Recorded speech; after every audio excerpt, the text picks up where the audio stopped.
Morning. Had to take a breather from reading the book.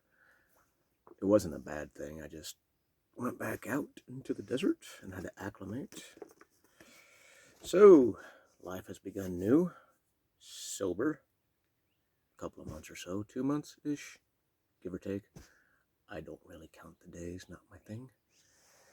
But starting over. My laptop died and all of that when I was really drunk. So now I have a nice little, I think the pad, I don't know, one of those tablet pad thingies, and a cute little tiny keyboard. And it works well because sometimes my hands don't work, and I have it up on the easel that the phone is sitting on right now. And if I can't type, all I have to do is hit the voice thing and talk, and it knows my voice pretty well. It learned it real quick. Real quickly? No, real quick. It learned fast. So that was awesome. Anyway, now I'm all in the desert, zen and whatnot. So I thought, here's my pipe now. It's an elephant. You put the weed in there. You put your finger on the elephant's ass, and you do this. Oi, come on. There we go. I call it hitting the elephant's ass. And it, whew.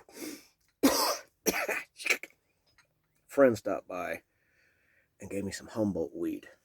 Oh, man, after living in Humboldt for a couple of years, you can tell when somebody gives me that weed.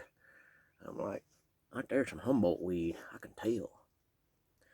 Here's my new favorite coffee mug, Tombstone, Arizona. Who knew I'd have a fondness for that place? I love Bisbee, but I couldn't live in it. Too many. There's a beautiful light there. There's also a darkness there. I kept going to the darkness, and that's why I had to take off.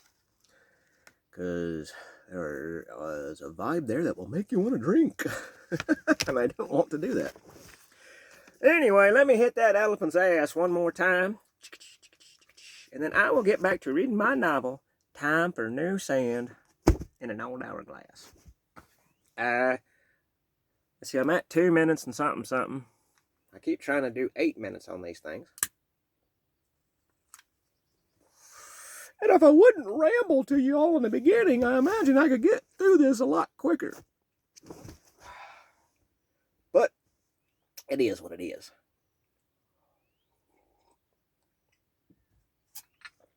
Maybe in the notes I'll put, if you want to just skip my ramble and listen to the book, start at 3 minutes and 17 seconds.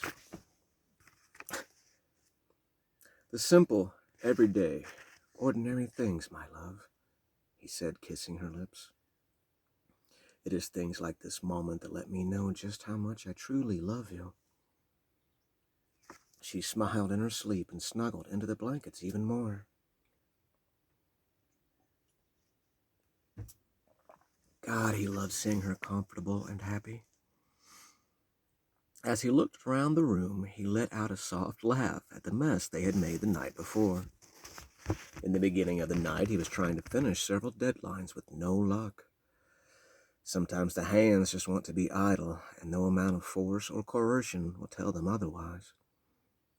Covered in paint, frustration, and humility, he walked into the bathroom, put Prince on the stereo. Sorry, one hits and coffee.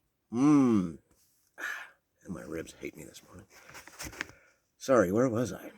In the beginning of the night, he was trying to finish several deadlines with no luck.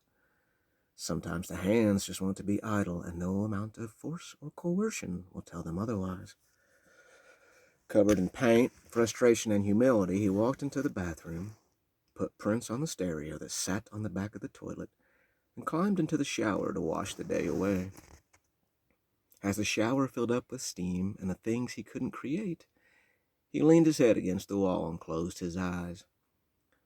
Before her, he would have drank himself into a frustrated coma.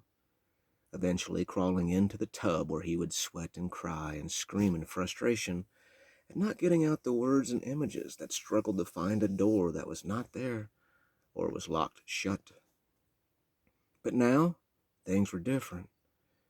Now, she was a part of him, a surprising strength on a very tired day, a confidence, a calm voice of reason in his truly chaotic head.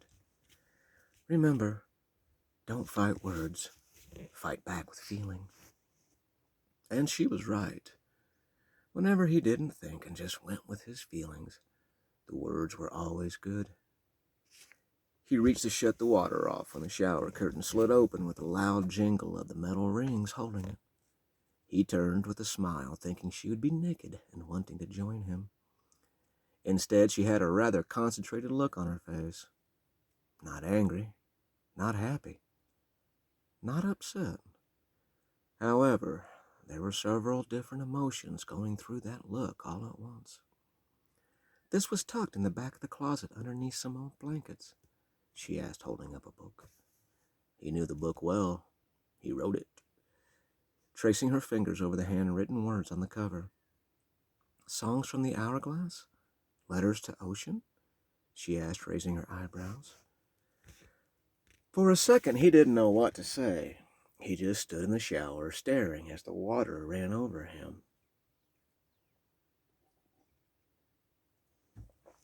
Finally, he took a breath, exhaled, and said, yeah, I wrote those in the beginning when I couldn't contact you, couldn't see you, couldn't even talk to you on the phone. It was the only thing that kept me connected to you. I was afraid I was going to lose you. I missed you so much. His words trailed off, not knowing what else to say. Why didn't you ever tell me about this? She opened the books and several handwritten letters hit the floor. Her eyes grew big as she laughed. Oh my God, it is stuffed full. He made another nervous laugh. Yeah, I missed you a lot. That was my way of telling you without telling you. I was afraid you might get scared and run away. She had leaned in, kissed him gently on the lips, and put her head on his. Never, my river, never. They drank wine that night as he kept working on the deadlines, and she started to go through the book and letters. Occasionally he would glance over at her, and every time she would flip the hair out of her eyes, look up from the book, smile, and then go back to reading. 6 bottles of wine later and the deadline completed, he wound up painting phrases from the book on her body. So this is what love is like, he whispered in her ear. I like it. He grabbed one of the letters and sat down in the window seat. She dances all over me as I sit next to her watching the fire dance into the night sky, the heat building as it gains strength. The tree branches closest to the flames dance just as madly as I did in my mind. A wild, frantic, erotic dance so beautiful and so deadly at the same time. I could not pull my eyes away. I understood the dance and wanted it more. Wanted to be burned by her. To dance just as madly as the branches. To feel her embers graze my skin and then lift off into the night to dance among the stars. That night by the fire, he was trying to control what he felt for her. She was with someone else, and he was certain that what he felt would never go anywhere. Hoping to get lost in the painting he was doing and not think of her, he worked frantically as the party went on around him. But it was no use. The more frantic he painted, the more he thought of her, and the more he thought of her, the more frantic he painted. And then a sense of calm rushed over him as he felt a gentle hand on his back. She leaned into him and whispered into his ear, Shh, I am here. 9 minutes. We'll stop there. Well, wax on, wax off.